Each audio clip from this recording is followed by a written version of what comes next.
મરીઝનો એક શેર છે મિત્રો, બસ એટલી સમજ મને પરવરદિગાર દે, સુખ જ્યારે જ્યાં મળે ત્યાં બધા ના વિચાર દે.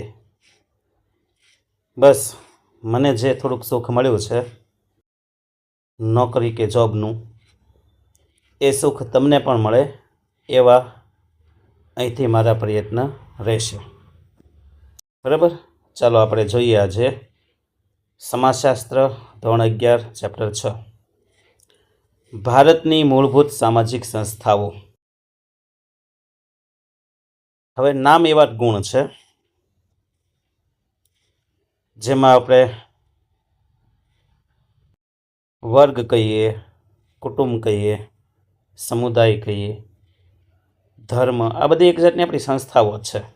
જ્ઞાતિ, લગ્ન સંસ્થા, પડોશી જૂથ, શાળા, લગભગ આ બધી આપણી સંસ્થાઓ છે. બરાબર, પહેલાં આપણે થોડાક બેઝિક મુદ્દા જોઈએ, પછી નાના પ્રશ્ન અને મોટા પ્રશ્ન આવતા હોય ત્યાં માત્ર આપણે મુદ્દા. રિવિઝન લેક્ચર છે, શોર્ટ એન્ડ સ્વીટ. ઓકે, ચાલો શરૂ કરીએ આપણે. જો પહેલાં મુદ્દો છે, પ્રશ્ન કઈ રીતના બને પણ આપણે વાત કરીશું કે સમાજમાં લગ્ન, કુટુંબ, જ્ઞાતિ, વર્ગ આ બધી સામાજિક સંસ્થાઓ છે. તો પ્રશ્ન કઈ રીતના પૂછાય કે સામાજિક સંસ્થાઓ કઈ કઈ છે? સમાજમાં સામાજિક સંસ્થાઓ કઈ કઈ છે? તો લગ્ન, કુટુંબ, જ્ઞાતિ, વર્ગ આ બધી શું છે? સામાજિક સંસ્થાઓ છે. પછીનો પ્રશ્ન, મેકાયવર અને પેજ સામાજિક સંસ્થાને સમૂહ પ્રવૃત્તિની પ્રસ્થાપિત કાર્યપ્રણાલી કહે છે. તો એક માર્કમાં પ્રશ્ન કઈ રીતના પૂછાય કે કોણ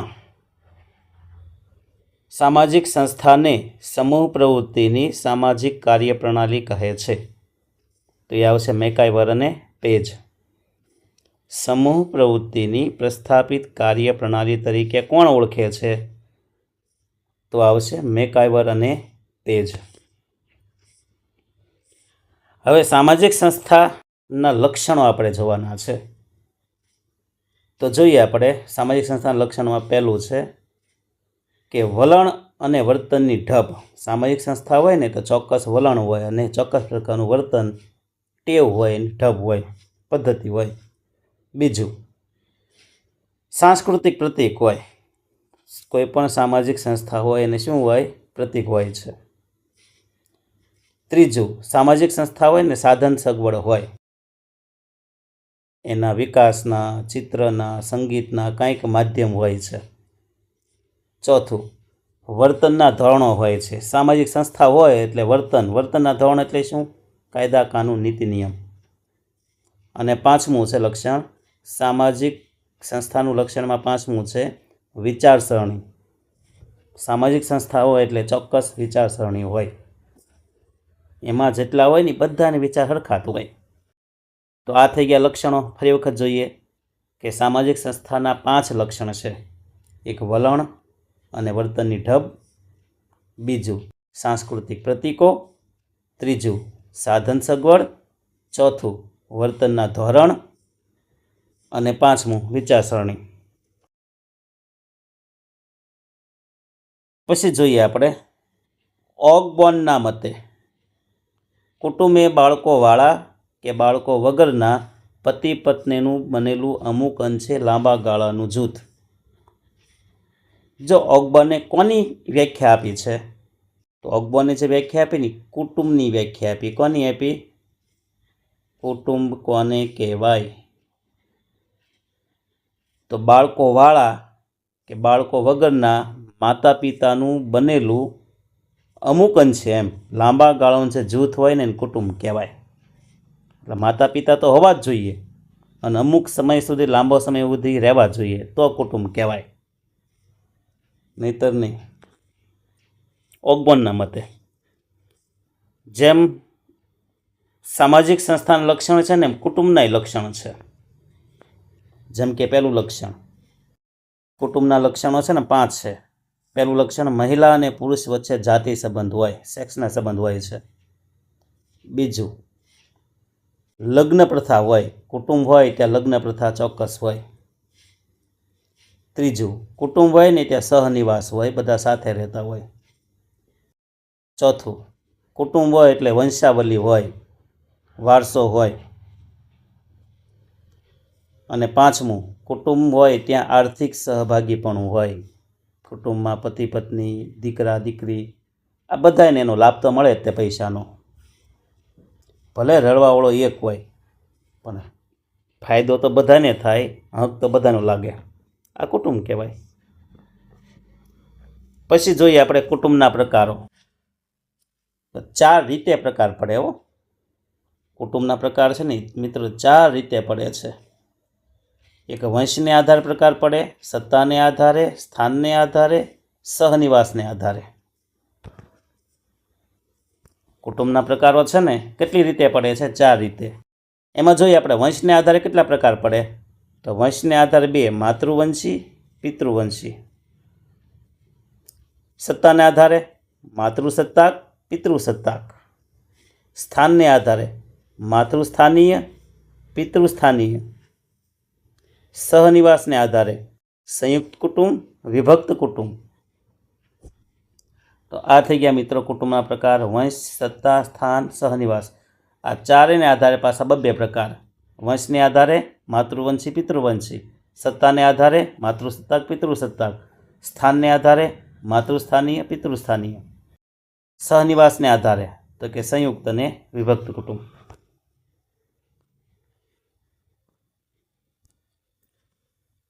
પછી જોઈએ આપણે કુટુંબના કાર્યો. કુટુંબ હોય તો એના કાર્યો પણ હોય ને.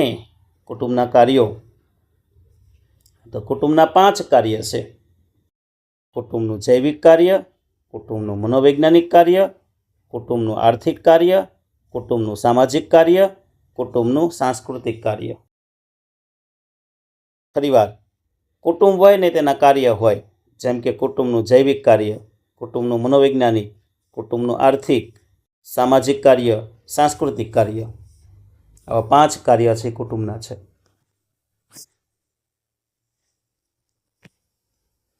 પછી જુઓ, આધુનિક સમયમાં આ જે કુટુંબ વ્યવસ્થા છે ને એમાં પરિવર્તન શા માટે આવ્યું છે? પ્રશ્ન આ બનશે કે કુટુંબ વ્યવસ્થામાં પરિવર્તન આવ્યું છે શા માટે? તો કે આધુનિક સમયમાં ઔદ્યોગિકરણ, શહેરીકરણ, શિક્ષણ અને સંચાર માધ્યમ, આ બધાને કારણે છે એ શું આવ્યું છે? પરિવર્તન આવ્યું છે. કુટુંબમાં પરિવર્તન આવ્યું એમાં જો રાઉન્ડ કરો: ઔદ્યોગિકરણ, શહેરીકરણ, શિક્ષણ, સમૂહ સંચાર માધ્યમ, આ બધાને કારણે કુટુંબ વ્યવસ્થામાં શું આવ્યું? પરિવર્તન આવ્યું છે.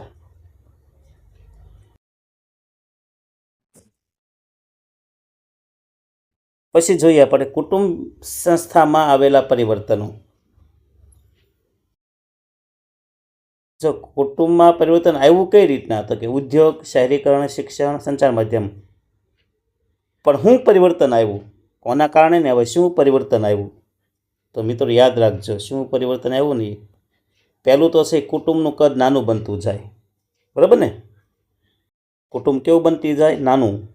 અમે 2 અને અમારા 2. પહેલાં જૂની પેઢીમાં શું હતું? અમે 2 અને અમારા 10-12 ક્રિકેટની ટીમો બનાવી નાખતા. પણ અત્યારે કુટુંબ સંસ્થામાં પરિવર્તન આવ્યું છે અને કદ નાનું બનતું જાય છે. પછી બીજું જુઓ, જવાબદારીનું ક્ષેત્ર ઘટતું જાય છે. કારણ કે કુટુંબ નાનું હોય એટલે જવાબદારી ઓછી હોય. ત્રીજું, પતિ પત્ની વચ્ચેના સંબંધમાં પરિવર્તન આવ્યું છે. બહુ બધું પરિવર્તન આવ્યું છે. પહેલાં પતિ પત્ની રહેતા અને હવે પતિ પત્ની રહે એમાં લાખ ગાડાનો ફેર છે. એ જ રીતના પહેલાં પતિ પત્નીના સંબંધ છે ને એ પવિત્ર ગણાતા, લાંબા સમયના 7 જન્મના કહેવાતા. અને હવે તો 7 દી ટકે તોય એમ થાય કે હાશ હવે ટકશે, નકર લગ્નના બીજા દિવસે જ ફૂલેકું વળી જાય પાછું. આયારામ ગયારામ, વાત થઈ પૂરી. તો કુટુંબની અંદર ત્રીજું છે ભાઈ પરિવર્તનની અંદર પતિ પત્ની વચ્ચેના સંબંધમાં પરિવર્તન. અને ચોથું, માતા પિતા અને સંતાનો વચ્ચેના સંબંધમાં પરિવર્તન. પહેલાંના માતા પિતા અને સંતાન વચ્ચેનો ભાવ અને હવેનો ભાવ લાગગાડનો ફેર છે. પછી જોઈએ આપણે લગ્નના ઉદ્દેશો. શા માટે લગ્ન કરે છે? તો લગ્ન માટેના 4 કારણ છે, કોઈ એક કારણ નથી. પહેલું, ધાર્મિક ફરજોનું પાલન કરવું. બીજું, લગ્ન દ્વારા જોડાય એટલે સંતતિ પ્રાપ્તિ, બાળકો પેદા કરવા, પ્રજોત્પત્તિ. ત્રીજું, જાતિ સંતોષ મેળવવો, રતિક એટલે કે જાતિ સંતોષ મેળવવો. ચોથું, ગૃહ નિવાસ મતલબ કે ઘર વસાવવું. તો લગ્નના ઉદ્દેશમાં 4 આવશે. એક, ધાર્મિક ફરજનું પાલન કરવું, પ્રજા કે સંતતિ પ્રાપ્તિ કરવી, જાતિ સંતોષ માટેની ક્રિયા કરવી અને ઘર વસાવવું, ગૃહ નિવાસ કરવો. પછી મિત્રો લગ્નના પ્રકાર.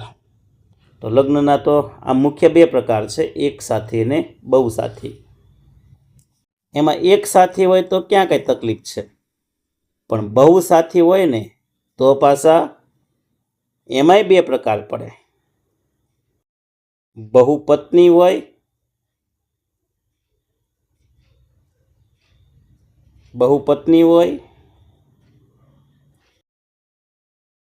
કે બહુપતિ હોય. બહુપત્ની હોય કે ઘણી બધી પત્ની હોય કે ઘણી બધી પતિ હોય. બહુપત્ની હોય તો એમાંય 2 પ્રકાર, ભગિની અને અભગિની. બહુપતિ હોય તો એમાંય 2 પ્રકાર, ભાતૃક અને અભાતૃક. ગલીમાં ગલી એમાંય ગલી. ઓલું ગીત છે ને, કવિને સમજાણું જ નહીં કે ગલીમાં ગલી છે એમાં ગલી છે, એમાં ગલી છે. એ હાયરાત કરે ગલી. મુંબઈની શેરી જેવું છે ભાઈ. એટલે લગ્નના પ્રકાર તો મુખ્ય 2 છે, એક સાથી અને બહુ સાથી. સાથ એક હોય તો એક સાથી, ઘણા બધા સાથ હોય તો બહુ સાથી, એમ પણ યાદ રાખીએ કાંઈ. બહુ સારું. બહુ સાથે લગ્નમાં જો બહુપત્ની, ઘણી બધી પત્ની હોય, પતિ એક હોય, પત્ની ઘણી બધી હોય તો બહુપત્નીત્વ. બહુપતિત્વ તો પત્ની એક હોય ને પતિ ઘણા બધા હોય તો એને શું કહેવાય? બહુપતિત્વ. 5 પાંડવ છે એ શેનું ઉદાહરણ છે મિત્રો? કોમેન્ટ કરજો. 5 પાંડવ છે એ બહુપત્નીત્વમાં આવશે કે બહુપતિત્વમાં આવશે? એ જ રીતના કૃષ્ણ ભગવાનને 8 રાણી હતી, એ બહુપતિત્વમાં આવશે બહુપતિત્વમાં આવશે? કોમેન્ટ કરજો. તમે જો આ વિડીયો જોતા હોય તો મિત્રો કોમેન્ટ કરજો. મારા હામ છે ન કોમેન્ટ કરો તો. 5 પાંડવ અને કૃષ્ણ ભગવાનને 8 રાણી હતી, તો એ બહુપત્નીત્વમાં કોણ આવશે? બહુપતિત્વમાં કોણ આવશે? જો સમજાતો હોય કોમેન્ટ કરજો. અમે શિક્ષક ન દેખાય એટલે અમે, મને ખબર છે અમારી કોઈ કોમેન્ટ ન કરે, પણ આમાં કરજો. ઘણા તો શિક્ષક ગણતાય ન હોય કે એમાં હું કે. ચાલો જોઈએ, બહુપત્નીત્વ લગ્નના પ્રકારો જણાવો. તો બહુપત્નીત્વ લગ્ન હોય ને એમાંય પાછા 2 પ્રકાર છે. જો પત્ની ઘણી બધી હોય એમાંય પાછા પ્રકાર પાડ્યા. જો બધી હગી બહેનો હોય તો ભગીની બહુપત્નીત્વ કહેવાય, અને હગી બહેનો ન હોય, અલગ અલગ મોડલ હોય. બરાબર? એક આ ગામની સ્ત્રીની, એક બીજા ગામની સ્ત્રી, એક ત્રીજાની, એમ અલગ અલગ ગામની પત્ની હોય કે અલગ અલગ સમાજની કે અલગ અલગ દીકરીઓ હોય, એની સાથે લગ્ન કરે તો એ અભગિની કહેવાય. તો હગી બહેનો સાથે લગ્ન કરે તો ભગીની બહુપત્નીત્વ, અને હગી બહેનો ન હોય તો અભગિની. ચાલો, બહુપતિત્વ લગ્નમાં જુઓ તો એમાં પત્ની એક હોય, પતિ ઘણા બધા હોય. એમાંય પાછા 2 પ્રકાર પડ્યા, ગલીમાં ગલી એમાંય ગલી. ભાતૃકીય બહુપતિત્વ, અભાતૃકીય. જો કોઈ એક સ્ત્રી હગા ભાઈઓ હોય 2 3 4, એમની સાથે લગ્ન કરે તો ભાતૃકીય, ભાતૃક એટલે ભાઈ, અને હગા ભાઈ ન હોય તો અભાતૃકીય બહુપતિત્વ. હવે પાછો અહીંયા કોમેન્ટ કરજો, 5 પાંડવ ને દ્રૌપદી, તો એ ભાતૃકીય કે અભાતૃકીય? કોમેન્ટ કરજો, કોમેન્ટ પાસ કરજો, એટલા તો બનતા હે. ચાલો પછી આપણે જોઈએ આગળ લગ્ન સાથી પસંદગીના ક્ષેત્રો.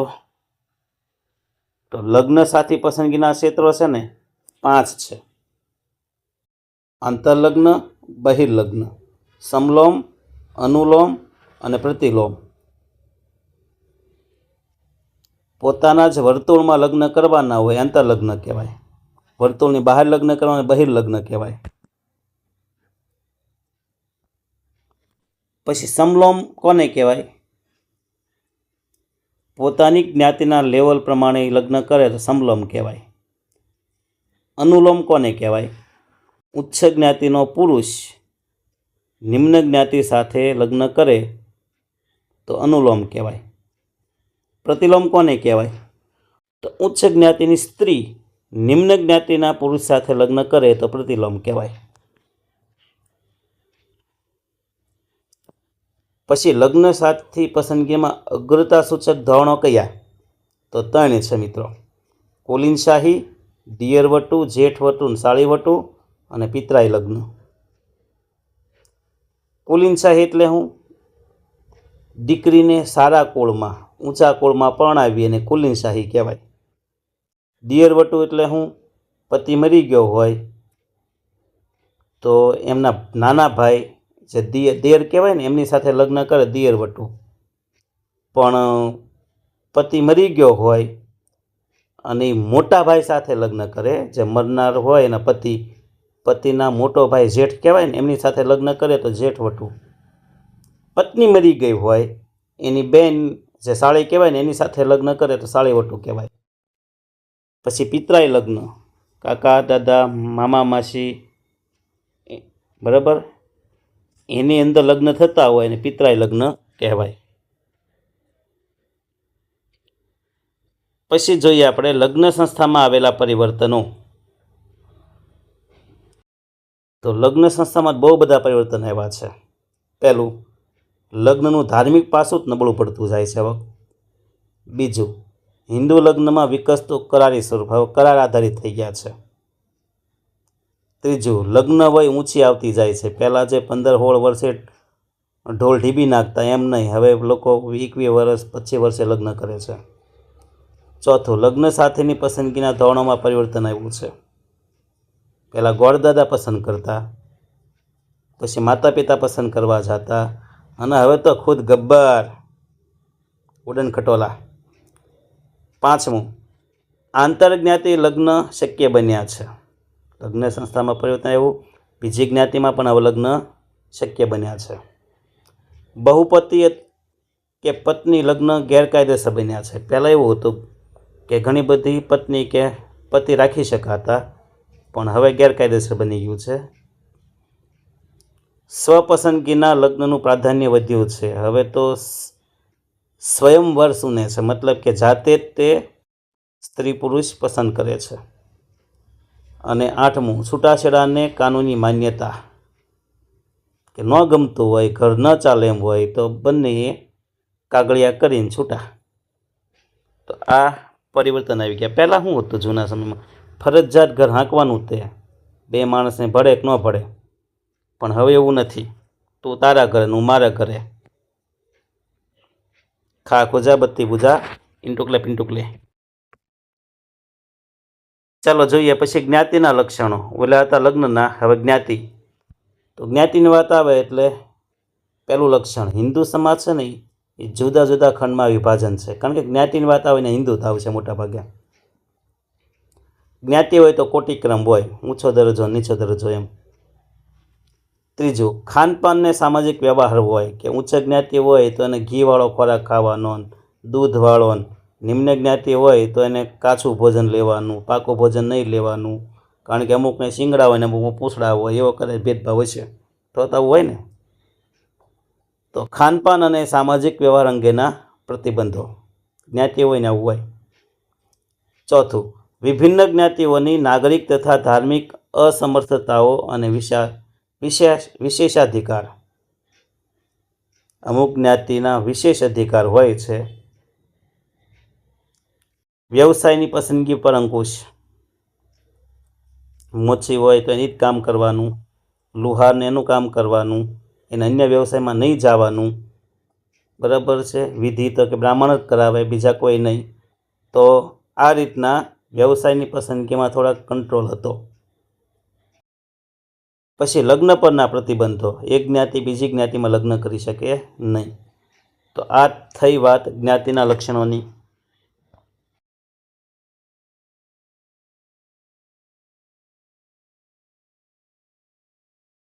પછી પરંપરાગત જ્ઞાતિ સંસ્થામાં આવેલા પરિવર્તનો. તો કે આવી ગયો છે, ફરી વખત જોઈએ. ખંડ વિભાજનમાં પરિવર્તન, કોટિક્રમમાં પરિવર્તન, ખાનપાનમાં પરિવર્તન, નાગરિક અને ધાર્મિક અસમર્થતા અને વિશેષ અધિકારમાં પરિવર્તન, વ્યવસાયની પસંદગીમાં પરિવર્તન અને લગ્ન પરના પ્રતિબંધોમાં શું આવ્યું? પરિવર્તન.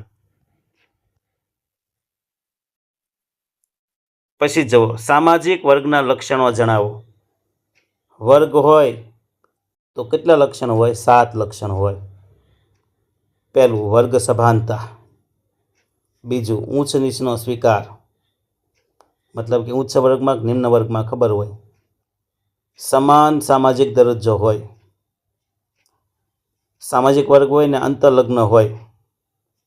વર્ગનું એકમ કુટુંબ હોય છે. સમાન જીવનશૈલી અને વર્ગ હોય એ હંમેશા સ્વયંજનિત હોય છે. આ વાત થઈ મુદ્દાસર પ્રશ્નોની, જે મુદ્દા રૂપે. હવે કેટલાક આઈએમપી આપણે નાના પ્રશ્ન ભણીએ એટલે આ લેક્ચર પૂરો થઈ જાય. પહેલું છે, માતૃસત્તાક કુટુંબમાં મિલકતનો વારસો કોને હોય? તો દીકરીને હોય, ભાઈ દીકરીને. દ્રવિડ છે ને, દ્રવિડ પ્રજા, એમાં માતૃસત્તાક કુટુંબ જોવા મળે. પછી વિભક્ત કુટુંબમાં કુટુંબના નિર્ણયો કેવી રીતે લેવાય છે? તો જે વિભક્ત કુટુંબ હોય ને એમાં બધાની સંમતિથી નિર્ણય લેવાય. સંયુક્ત કુટુંબમાં શું હોય? જે મેઇન વ્યક્તિ હોય નિર્ણય લે.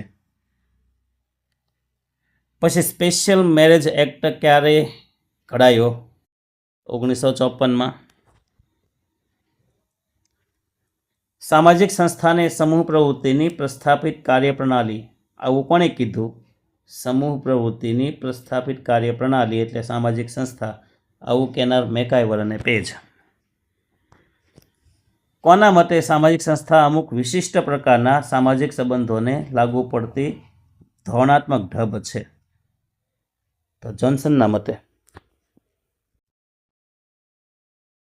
કોના મતે કુટુંબે બાળકો વાળા કે બાળકો વગરના પતિ પત્નીનું બનેલું અમુક અંશે લાંબા ગાળાનું સમૂહ કે જૂથ? આવી વ્યાખ્યા આપનાર છે ઓકબોર્ન.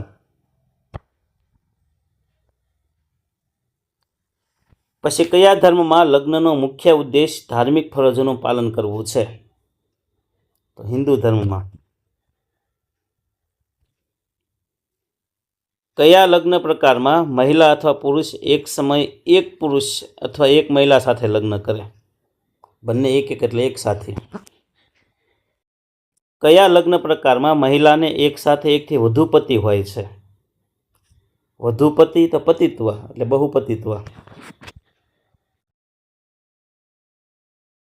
કયા લગ્ન પ્રકારમાં પુરુષોને એક સાથે એકથી વધુ પત્નીઓ હોય છે? બાયડી વધારે હોય છે તો એ બહુપત્નીત્વ.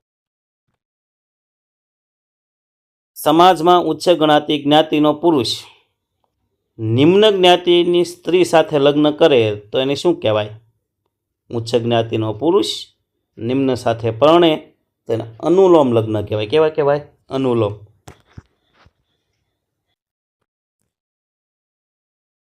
પછી જો પતિના અવસાન બાદ જે ઓલી પત્ની હોય ને એ પતિના નાના ભાઈ સાથે લગ્ન કરે તો એને શું કહેવાય? એને કહેવાય દિયર વટુવાળ્યું કહેવાય. પછી કયા સમાજમાં લગ્ન એક સંસ્કાર ગણાય છે? તો હિન્દુ સમાજમાં. કોના મત મુજબ જ્ઞાતિ એક વંશ પરંપરાગત અંતરલગ્નની પ્રથા ધરાવતું અને સામાન્ય રીતે એક જ સ્થળે વસતું જૂથ? જો જ્ઞાતિ કોને કહેવાય? તો જ્ઞાતિ એક વંશ પરંપરાગત અંતરલગ્નની પ્રથા ધરાવતું અને સામાન્ય રીતે એક જ સ્થળે વસતું હોય એવું જૂથ એને કહેવાય જ્ઞાતિ. આ વ્યાખ્યા આપનાર એમ.એન. શ્રીનિવાસ છે.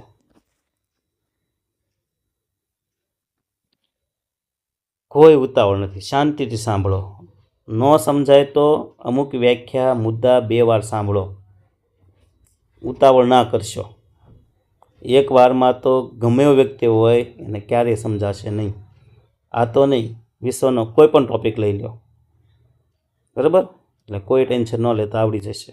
2 વાર 3 વાર રિવિઝન કરો, લખવાનું રાખો. પછી જ્ઞાતિના મૂળભૂત લક્ષણો કોણે દર્શાવ્યા? તો એમાં આવશે ડૉક્ટર ધુરીએ. જો જ્ઞાતિના લક્ષણો ડૉક્ટર ધુરીએ. પણ સમાજમાં નિમ્ન ગણાતી જ્ઞાતિનો પુરુષ ઉચ્ચ ગણાતી જ્ઞાતિની મહિલા સાથે લગ્ન કરે તો કયા પ્રકારના લગ્ન કહેવાય? સ્ત્રી ઉચ્ચ જ્ઞાતિની, પુરુષ નિમ્ન જ્ઞાતિ, અને એ બે લગ્ન કરે તો પ્રતિલોમ લગ્ન કહેવાય. અહીંયા મિત્રો આપણે 6ઠ્ઠો પાઠ પૂરો કરીએ. 7મા પાઠમાં મળીશું આપણે ફરી. વિડીયો ગમ્યો હોય તો જ લાઈક કરજો, તો જ શેર કરજો, અને ઓલું સબસ્ક્રાઈબનું બટન દબાવવાનું ભૂલતા નહીં, બરાબર? ચાલો, હજી આપણે 11માના સમાજશાસ્ત્રના 2 પાઠ બાકી છે. આવતા લેક્ચરમાં ફરી વખત મળીશું. અસ્તુ.